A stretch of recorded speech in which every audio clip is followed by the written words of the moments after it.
প্রিয় আমার দশম শ্রেণীর ছাত্রছাত্রী ভাই বোনেরা, দেখো তোমাদের কয়েকদিন পরে স্কুল খুলবে গরমের ছুটির পরে, এবং এই গরমের ছুটি কেটে গেলে স্কুল খুলে তোমাদের কিন্তু অলরেডি দ্বিতীয় সামেটিভ পরীক্ষা বা দ্বিতীয় ইউনিট পরীক্ষা হবে। তোমরা প্রত্যেকেই জানো মাধ্যমিকে যারা পড়ছো তারা যে এই ইউনিট পরীক্ষার নম্বরগুলো তোমাদের যোগ হয় না, মাধ্যমিকে টেস্ট পরীক্ষার নম্বরও কোনো যোগ হয় না। সুতরাং কেউ এই পরীক্ষাটা সিরিয়াস ভাবে দিচ্ছ, আবার কেউ দিচ্ছে না। প্রত্যেকের কাছে রিকোয়েস্ট করবো পরীক্ষাটা সিরিয়াস ভাবে দাও। এই কারণে তুমি যদি এখন থেকে সিরিয়াস ভাবে পড়াশোনা করো বা পরীক্ষা দাও, তাহলে তোমার কিন্তু প্রিপারেশন হাই থাকবে। তো এই প্রিপারেশন হাই থাকলে তুমি কিন্তু অটোমেটিক এরপরে অর্থাৎ মাধ্যমিকের পরীক্ষা তুমি খুব ভালো রেজাল্ট করতে পারবে এবং সমস্ত প্রশ্ন তোমার পড়া থাকবে, তুমি রিভিশন করলেই হয়ে যাবে।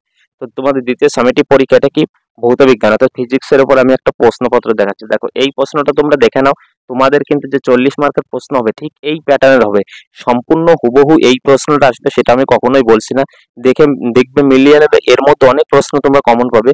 আর যদি না হয় তাহলে তোমরা এই প্যাটার্নেরই কিন্তু কমন পাবে, কিন্তু এমনটা হবে না যে একদমই আসবে না। তুমি জানো বিগত বছরগুলোতে যে আমার কতটা হারে কমন, তুমি দেখো যে এর আগের বছর মাধ্যমিকে আমি যে কমন দিয়েছি, উচ্চ মাধ্যমিকে এমনকি 11-এ যেগুলো কমন দিয়েছি সেইগুলো কি হারে এসছে।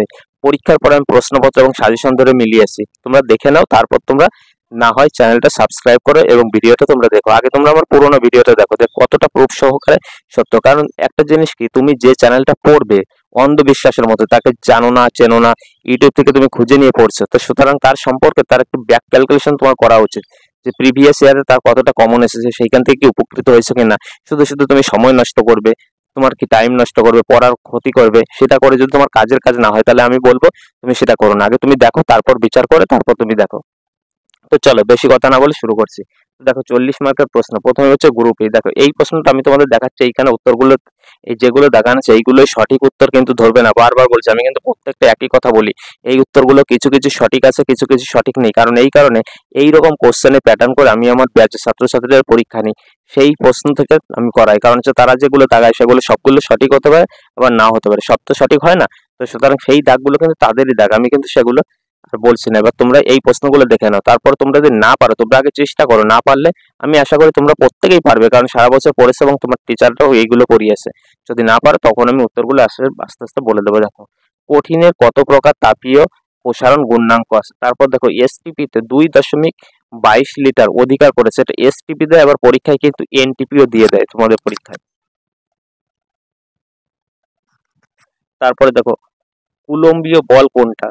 তারপর হচ্ছে তড়িৎ মৃদু, অর্থাৎ বলতে চাইছে কি কোনটি মৃদু তড়িৎ বিশ্লেষ্য পদার্থ। তারপর দেখো 2 ওহম রোধের মধ্যে দিয়ে 4 অ্যাম্পিয়ার পাঠালে কি হবে।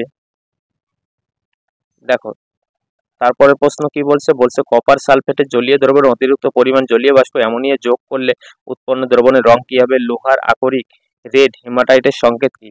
দেখো এই প্রশ্নগুলো বলার সময় আমি যেগুলো তোমাদের বলবো গুরুত্বপূর্ণ, সেই প্রশ্নগুলো খুব ভালো করে পড়বে, পরীক্ষায় দেখবে সেইগুলোই ঘুরে ফিরে তোমাদের এসছে। দেখো এইখানে কি বলছে, স্থির চাপে আদর্শ গ্যাসের আয়তন প্রসারণের গুণাঙ্ক মান কত, খুব ভালো করে পড়বে। দ্বিধাত পাতের একটি ব্যবহার লেখো। একটি অর্ধ পরিবের, এই প্রশ্নটা খুব ভালো করে পড়বে। সিলিনিয়াম যেমন একটা আছে, এই অর্ধ পরিবের উদাহরণ দাও, পরীক্ষা খুব দেয়। তারপরে কি বলছে, বলছে কোন উষ্ণতায় জলের ঘনত্ব সর্বোচ্চ থাকে। তারপর দেখো 3 ওহম রোধ তিনটি সমান্তরাল সমবায় যুক্ত যুক্ত তুল্য রোধ কত হবে। সমান্তরাল তোমরা প্রত্যেকেই জানো, শ্রেণী সমবায় সমান্তরাল এই দুটোর মধ্যে যে কোনো একটা পরীক্ষায় থাকে। তো শ্রেণী সমবায় হলে কি পর পর যেটা থাকে সেগুলো যোগ করতে হয়। আর যখনই বলবে 3 ওহমের 3টি রোধ, মানে হচ্ছে এটা সমান্তরাল আছে, তখন 1 বাই আকারে হয়ে যাবে। এটা তোমাদের টিচাররা আশা করি করিয়েছে এবং তোমরা প্রত্যেকেই জানো কম বেশি করে। কোন ধরনের কোন ধরনের বাল্বে পারদজনিত দূষণ ঘটে। তারপর নাইট্রোজেনের গ্রামাণবিক ওজন কত। তড়িৎ বিশ্লেষণের সময় কি ধরনের তড়িৎ প্রবাহ ব্যবহার করা হয়। দেখো প্রশ্নগুলো তারপরে দেখে নাও।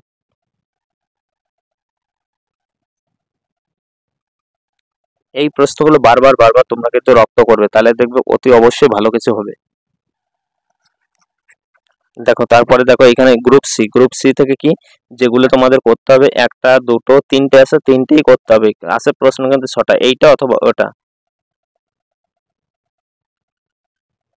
তোমরা না সবসময় অঙ্কগুলো করার চেষ্টা করবে, কারণ অঙ্কগুলো একদম সহজ, বেশি টাইম লাগে না, মুখস্থ করার কোনো ব্যাপার নাই, বুঝতে পারলেই কিন্তু তুমি ছাক্কা নাম্বার। আর অঙ্কটা তোমাদের টিচাররা বুঝিয়েছে বা তোমাদের যদি বুঝতে অসুবিধা একদিন আমার ব্যাচের অর্থাৎ কোচিং এ যেভাবে আমি করাই সেগুলো শর্টকাটে আমি তোমাদের দেখাবো।